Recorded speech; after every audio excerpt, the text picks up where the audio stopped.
하나님 말씀 보도록 합니다.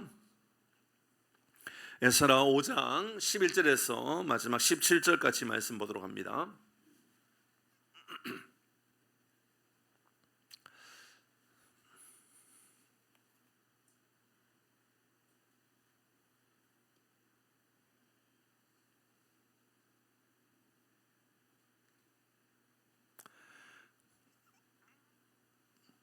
에스라 5장 11절에서 17절까지 말씀을 교독해서 읽습니다. 제가 먼저 합니다. 그들이 우리에게 대답하여 이르기를 우리는 천지의 하나님의 종이라. 예전에 건축하였던 성전을 우리가 다시 건축하노라.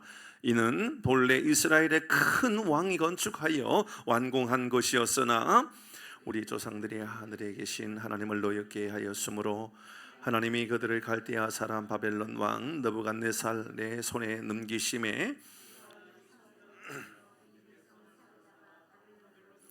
바벨론 왕 고레스 원년의 고레스 왕이 조서를 내려 하나님의 이 성전을 다시 건축하게 하고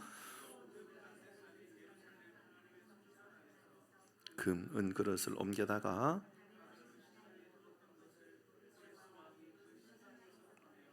그가 세운 정도 세스바사리라고 부르는 자에게 일러 말하되 너는 이 그릇들을 가지고 가서 예루살렘 성전에 두고 하나님의 전의 자리에 건축하라 하매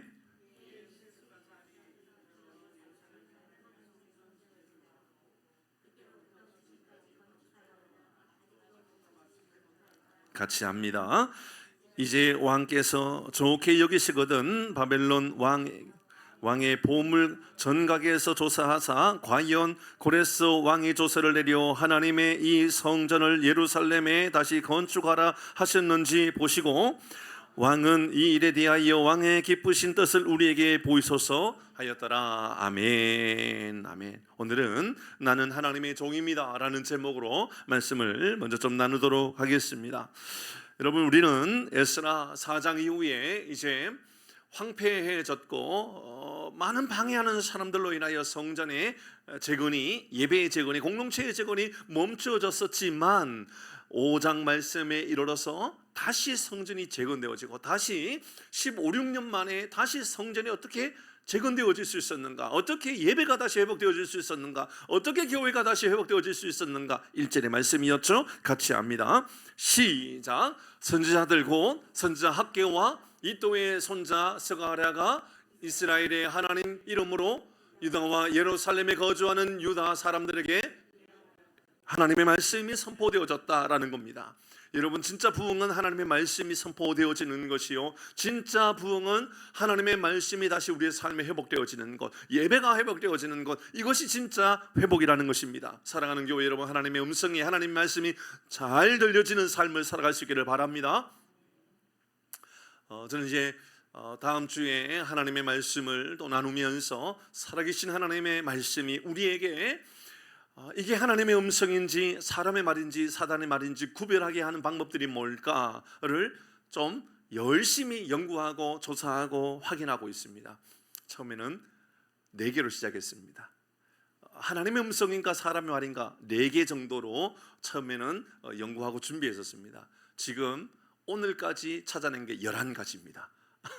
하나님의 음성인가 아닌가를 분별하는 다양한 방법들, 조금 더 구체적으로 보니까 이게 10가지가 넘어요. 이게 이제 말씀을 좀 깊이 좀 나누려고 그래요. 근데 오늘 본문의 말씀 우리에게 그렇게 알려줍니다. 부흥이 뭔가, 회복이 뭔가, 하나님의 음성, 하나님의 말씀이 다시 선포되어지는 것이다 라고 알려집니다. 하나님이 이끄시는 삶을 살아가는 것, 경험이 아니라, 우리 이성이 아니라 하나님의 말씀으로 말미암아 이끌림을 받는 것, 이게 진짜 우리가 회복되어져야 할 것이다 라는 것을 알려주었죠. 5절입니다. 같이 읽겠습니다. 5절 시작.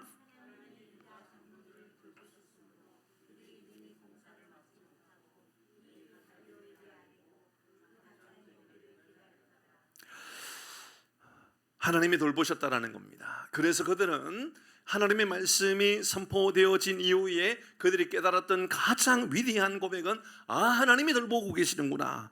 하나님이 유다 장로들을 돌보셨다. 능히 공사를 막지 못했다. 능히 예배를 막지 못한다. 사랑하는 교회 여러분, 하나님의 음성이 들려지면 누구도 우리의 예배를 방해할 자가 없다 믿음으로 고백하고 살아가기를 바랍니다. 저는 우리 모든 교우들의 삶에 그 무엇도 여러분의 예배를, 여러분의 삶의 하나님을 향한 진정성 있는 예배를 방해할 이들이 없는 놀라운 삶을 살 수 있기를 바랍니다. 오늘 분명히 성경은 우리에게 오전의 말씀을 통하여 유다 장로들을 돌보셨으므로, 하나님이 말입니다, 그들을 돌보셨으므로 하나님께서 오늘 이 밤에 여러분을 돌보시는 이 믿음의 고백을 우리 모두가 할 수 있기를 바랍니다. 이보다도 더 간절함이 우리에게 무엇이어야 할까요? 이보다도 더 간절한 마음의 고백이 도대체 우리에게는 어떤 고백이어야만 합니까? 성경은 우리에게 하나님이 돌보심으로 그렇습니다. 오늘 이 밤에 우리가 기도할 때 하나님께서 나를 돌보시는구나, 하나님께서 나를 돌보시는구나, 이 믿음의 고백의 약속을 붙잡을 수 있기를 바랍니다. 8절 말씀입니다. 우리 어제 새벽에 읽었던 말씀입니다. 8절 같이 합니다. 시작.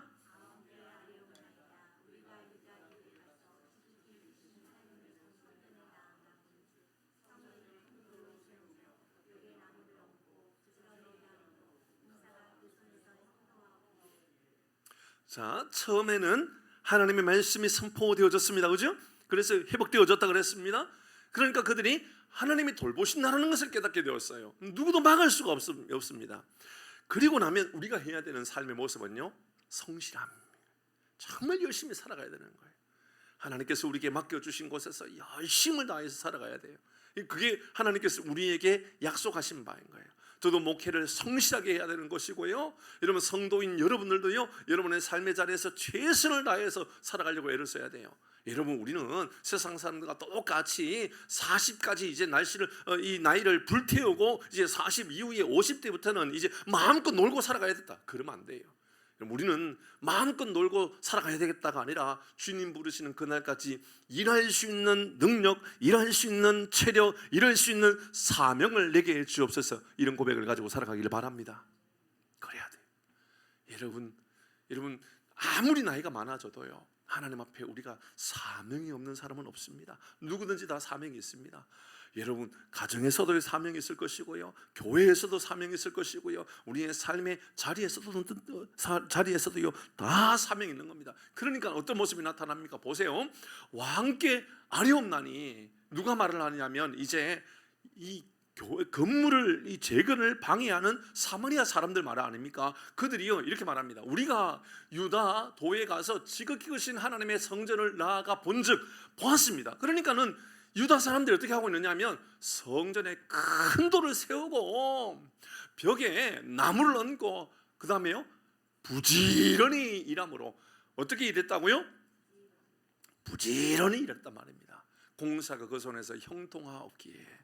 여러분, 하나님을 알지 못하는 사람들도, 아니 방해하는 사람들조차도 인정해 줄 만큼 성실했다는 겁니다. 이게 다 처음에 시작이 어디였어요? 하나님의 말씀이 나에게 임하였기 때문이었던 겁니다. 하나님의 말씀이 내게 임하였어요. 그러니까 용기가 생겼어요. 그러니까 그들 가운데는 하나님의 돌보심을 알게 된 거예요. 그러니까 두려운 것이 없었던 겁니다. 그들을 방해하는 이들이 없었다, 그 말하고 있는 겁니다. 자, 이렇게 살아갔던 그들, 하나님의 말씀이 임함으로, 그들이 하나님의 돌보심을 깨달음으로 성실하게 부지런하게 살아갔던 그들이 이제 신앙의 고백을 합니다. 어떻게 고백을 하느냐?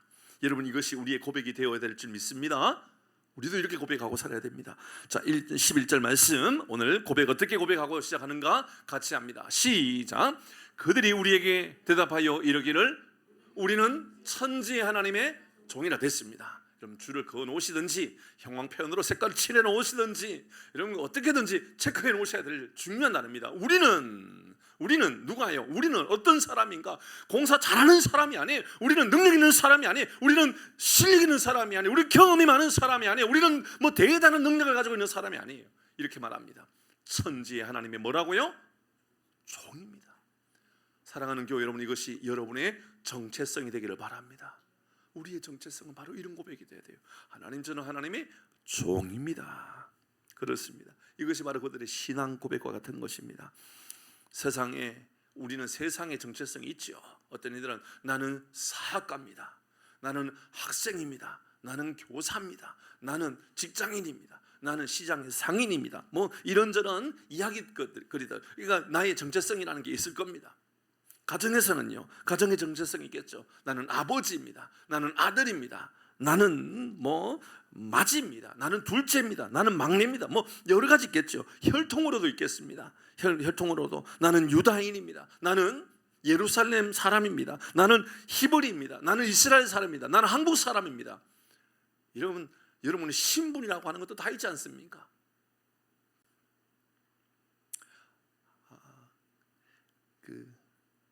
미국 사람들이 영주권이 아니고 시민권을 가지고 나면 이걸 거의 포기 못하는 거 알죠? 맞죠, 집사님? 그러니까 시민권을 가지고 있는 사람이 한국에 들어왔어요. 한국에 산다고 해서 이 사람이 한국 시민권이 되고 미국 시민권을 버리는 경우가 없지요. 왜 그럴까요? 특권이 있거든, 특권. 와, 여러분, 미국 시민권을 가지고 있으면요, 그냥 프리패스가 많아요. 그냥 별로 신경도 안 써요. 그냥 뭐 웬만한 나라에서는요, 그냥 이 미국 여권을 딱 보면, 여권 안에 딱 열면 독수리가 한 마리 딱 있거든요. 맞죠, 그죠?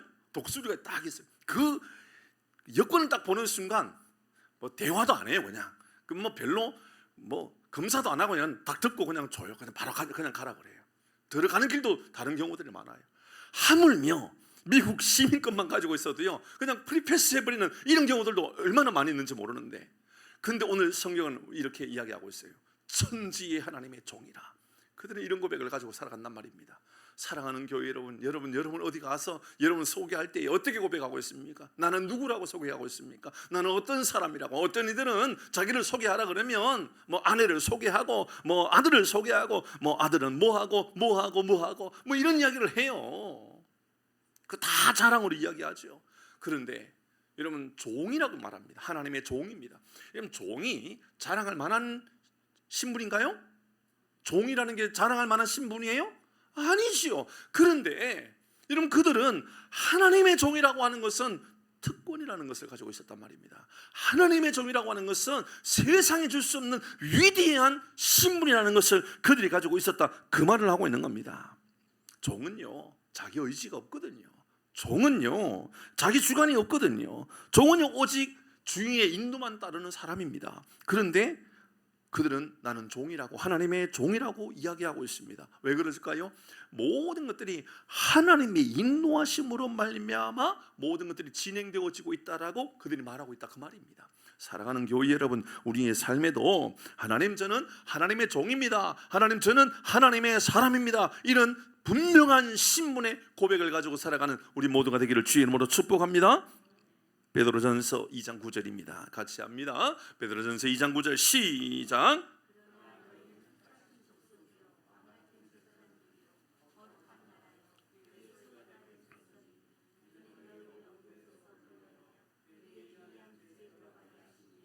아름다운 덕을 선포하게 하려 하심이라. 여러분, 이것이 바로 우리의 정체성이 되어야 되는 겁니다. 너희는 택하신 족속이요 왕같은 제사장들이요 거룩한 나라요 그의 소유된 백성이니, 우리가 하나님 앞에 이런 사람이라고 이야기하고 있습니다. 자, 이런 고백을 가지고 있었던 그들, 두 번째는 어떻게 자기 자신을 소개하고 있는지 볼까요? 12절입니다. 같이 합니다. 12절 시작.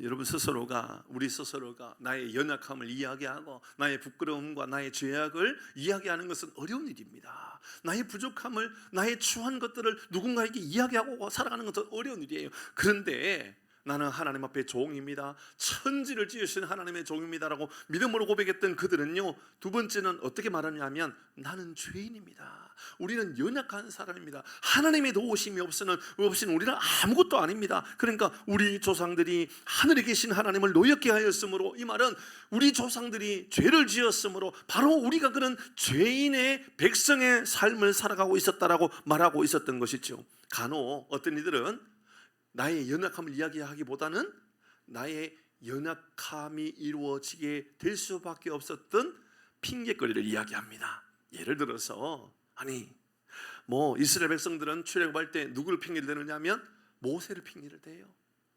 하나님을 핑계를 대기도 하고요, 하나님을 원망하기도 합니다. 하지만 요셉 같은 사람은 어떻습니까? 여러분, 형제를 탓할 만하고요, 부모를 탓할 만합니다. 그런데 하나님을 탓할 만하지만 그는 노예로 끌려갔지만 하나님을 탓하지 않습니다. 노예로 끌려갔지만 그는 형제를 탓하지 않습니다. 처참한 상황 속에서 하나님을 원망하지 않습니다. 도리어 하나님께서 다 계획하고 계시고 하나님의 선하신 약속들이 있다라고 그렇게 믿음으로 고백하는 사람들이었다, 그 말이지요.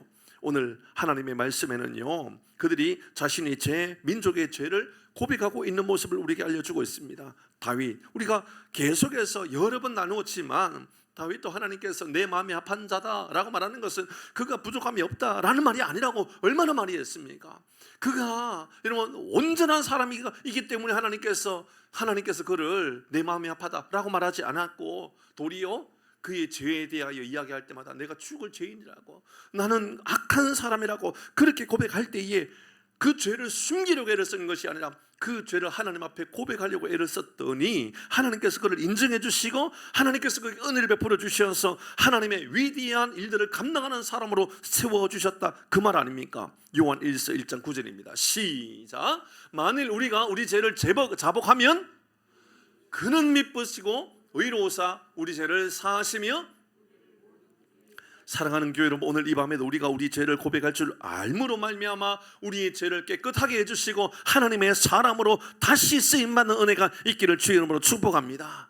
첫 번째는 그들이 나는 종입니다. 두 번째는 나는 죄인입니다 라고 고백했죠. 세 번째는요, 역사의 주인이 오직 하나님에게 있다라고 끊임없이 고백합니다. 13절의 말씀을 띄워보시면요, 바빌론 왕 고레스 원년에 고레스 왕이 조서를 내려 하나님의 이 성전을 다시 건축하게 하고, 하나님의 이 성전을 다시 건축하게 하셨다. 누가요? 하나님이 고레스 원년에 그렇게 하셨다, 그 말 아닙니까? 하나님께서 하나님의 성전을 재건하게 하셨다. 13절에 잘 보셔야 돼요. 하나님의 이 성전을 다시 건축하게 하셨다. 14절에 또 느부갓네살이 예루살렘 하나님의 성전 안에서 금그릇, 은것을 옮겨서 다시 바벨론 신당에 두었던 이것을 고레스 왕이 이것을 다시 다 가지고 가가지고 다시 이 예루살렘에 다시 세우게 해라. 하나님께서 그렇게 하셨다라고, 하나님께서 예루살렘 성전이 하나님의 성전을 그렇게 세워가셨다라고, 하나님의 성전을 무너뜨리기도 하셨고 다시 재건하시기도 하셨고, 그 이야기를 하고 있습니다. 15절의 말씀을 보니까 일러 말하되 너는 이 그릇을 가지고 가서 예루살렘의 성전에 두고 하나님의 전을, 계속해서 반복하는 단어가 있죠. 하나님의 전을 무너뜨리고 하나님의 전을 건축하고 하나님의 전에 있는 다시 그 기물들을 다시 옮기게 하셨고, 모든 말씀들을 끊임없이 반복하는 것, 이 하나님의 전이라고 하는 말, 그 말을 누가 하고 있냔 말입니다. 하나님께서 하셨다라고 이야기하고 있죠. 16절에도 말씀을 보십시오. 13절에서 16절은요, 계속해서 하나님의 성전에 대한 이야기를 하고 있는데, 그 성전을 세우시는 분, 다시 그 안에 있는 물건을 다시 갖다 놓게 하시는 분 다 하나님이라고. 이 세스바살이 이러로 예루살렘 하나님의 성전 지대를 놓았고 그때부터 지금까지 건축하여 오나 아직도 마치지 못하였다 하였사오니. 이런 이 모든 것들을 잘 보십시오. 여러분, 13절에서 16절까지 말씀의 내용 핵심이 되는 이야기가 뭡니까? 하나님의 성전입니다. 하나님의 성전. 그런데 그 하나님의 성전은 그들의 수고로 말미암는 게 아니라는 거예요. 이스라엘 사람들의 경험이라는 게 아닌 거예요. 그들의 욕심이 아니라는 거예요. 오로지 하나님께서 인도해 주심으로 말미암아, 하나님께서 뜻하심으로 말미암아 성전이 세워졌다라고 이야기하고 있죠. 저는 우리 교회도 하나님의 온전한 인도하심이 있는 교회가 되기를 바랍니다. 여러분의 삶에도, 우리의 삶에도, 여러분 가정에 세워지는 하나님의 교회, 여러분의 가정에 세워지는 하나님의 나라도 하나님의 온전한 인도하심이 있음으로 말미암아 하나님의 인도하심을 날마다 경험하여 세워지는 그 나라가 임하기를 주의 이름으로 축복합니다. 오늘 이 밤에도 우리는 그렇게 고백해야 될 사람들 아닙니까? 하나님의 인도하심으로 여기까지 왔습니다. 하나님의 인도하심으로 내가 기도하는 사람이 되었습니다. 하나님의 인도하심으로 내가 지금도 일하는 사람이고 내가 지금도 주께 쓰임받는 이유는 다 하나님의 인도하심입니다. 이런 믿음의 약속 선포가 우리 가운데 있기를 주의 이름으로 축복합니다. 그러니까 세 번째 하나님께서 우리에게 주시는 교훈은요, 다 하나님이 행하셨다 해요. 하나님이 인도하셨다, 하나님께서 이끌어 주셨다, 성전 건축하는 거 하나님께서 하셨다라고 우리에게 알려주고 있죠. 마지막입니다. 네 번째, 그러므로 그들이 어떤 모습이 나타나는가 볼까요? 결론입니다. 17절 같이 읽겠습니다. 17절 시작. 이제 왕께서 좋게 여기시거든 바벨론에서 왕의 보물 전각에서 조사하사 과연 고레스 왕이 조서를 내려 하나님의 이 성전을 예루살렘에 다시 건축하라 하셨는지 보시고 왕은 이 일에 대하여, 이 말이 무슨 말이에요? 하도 방해하는 사람들이 많으니까 저 방해꾼들로 인하여서 교회가 세워져야 되는데, 하나님의 나라가 세워져야 되는데 방해꾼으로 인하여서 너무너무 방해거리가 되고 15년 16년 동안 멈췄단 말입니다. 그리고 하나님의 말씀이 임하고 하나님의 말씀이 임함으로 말미암아 그들은 용기를 가지고 담대함으로 나갔던 거예요. 결국은 그래서 조사까지 해본 거예요. 도대체 이 성전을 다시 재건하라고 시킨 게 누군가, 조서를 한번 찾아보자. 그래서 찾아보았더니 세상에 그것은 이스라엘 사람들의 요청이 아니라 바로 페르시아의 왕이 그 마음에 하나님의 감동의 생김으로 말미암아 자발적으로 세우도록 물건을 보내주고 사람을 보내서 세우겠다, 그 말을 하고 있는 거죠. 이 장을 바꿔서 한번 생각해 볼까요? 이렇게 말할 수 있는 용기가 있는 사람이 몇 명이나 있을까요? 우리나라가 일제에 의하여 어려움을 당하고 있을 때, 너무 어려움을 당하고 있을 그때 말이죠. 예를 들어서 너무너무 어려움을 당하고 있는 그때, 근데 하나님께서 저희 일본의 천황의 마음에 감동을 주셔서, 이렇게 해석해 보는 거예요. 천황의 마음에 감동을 주셔서 이 나라의 왕궁을 다시 재건하도록 했다. 그런데 방해하는 사람이 많은 거예요. 그래서 중간에 멈춰버린 거예요. 근데 다시 천왕한테 찾아가가지고, 아니 당신의 왕이 이거 다시 재건하라고 했는데 어떻게 다시 멈추게 합니까? 다시 세우도록 하셔야죠 라고 말하는 것은, 잘 생각해보면 목숨을 건 도전과 같은 거 아닐까요? 그렇게 말하다가 죽을 수도 있는 것 아닙니까? 이런 함부로 그렇게 어떻게 말할 수 있습니까? 얼마나 위협적인 이야기입니까? 그렇게 말할 수가 없단 말입니다. 그런 시대적인 상황을 보면 아무도 그렇게 말할 수 없단 말이에요. 그런데 지금 그들은 어떤 상황이에요? 하나님의 전을 세우는데 세상에 적군의 왕한테 찾아가가지고 하는 말이, 하나님께서 당신의 마음에 감동을 줘갖고 지으라고 명령하지 않았냐고, 그러니까 그거 다시 허락해 달라고 요청하는 것은요, 목숨을 내놓고 말하자면 불가능한 이야기 아닙니까? 어떻게 그럴 수 있습니까? 저는요, 이 말씀을 통하여 마지막 하나님께서 우리에게 주시는 교훈이에요. 하나님의 말씀에 우리에게 강권적인 역사가 나타나면 목숨조차 아끼지 않는 사람이 되더라라는 거예요. 저는 하나님의 영광을 위하여, 하나님 나라를 위하여 바울처럼 죽음도 두렵지 않는다라고 믿음으로 선포하고, 주님 죽음도 내가 감당할 수 있다라고 믿음으로 선포하고 살아가는 복이 우리 가운데 있기를 주의 이름으로 축복합니다. 주님, 죽음도 내가 감당할 수 있습니다. 지금 죽는 것도 내가 감당할 수 있습니다. 주님, 내 목숨이 그렇게 귀하지 않습니다. 하나님 앞에, 하나님 내가 충분히 내 목숨조차도 드릴 수 있습니다. 여러분, 사랑하는 교회 여러분, 이 담대함이 어디서 온 것입니까? 하나님의 말씀에서 온 것이죠. 하나님의 은혜로 말미암아 임하게 되었던 것입니다. 우두머리에 이름을 기록하라고 하는 그때에도 두려워하지 않았던 그들, 이제는 당당하게 왕 앞에 가갖고 역사서를 한번 뒤져보라고, 그렇게 한번 찾아보라고 그렇게 당당하게 말했던 사람들의 모습이죠. 왜 이렇게 이야기할 수 있었던 것일까요? 그들은요, 그들의 인생에 뒷배경이 있는 사람들이기 때문에 그렇습니다. 뒷배경이 있는 사람, 여러분, 담대한 사람, 아주 정말 무서울 만큼 담대한 사람의 가장 큰 특징은요, 뒤에 나를 도와줄 사람이 있다라고 하는 뒷 배경을 가지고 있기 때문이라는 것을 우리에게 알려주고 있죠. 마지막 말씀 하나만 읽고 말씀을 마무리하도록 하십시다.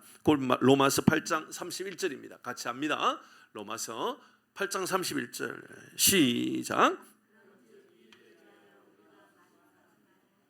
만일 하나님이 우리를 위하시면 누가 우리를 대적하리요. 아멘. 누가 이 일에 대하여 무슨 말을, 이 일에 대하여 그런즉 이 일에 대하여 우리가 무슨 말을 하리요. 만일 하나님이 우리를 위하시면 누가 우리를 대적하리요. 살아가는 교회 여러분, 믿음의 담대함이, 용기가 우리 가운데 넘쳐나는 삶을 살아가는 우리 모두가 되기를 주의 이름으로 축복합니다. 우리 같이 찬양하도록 하십시다. 물과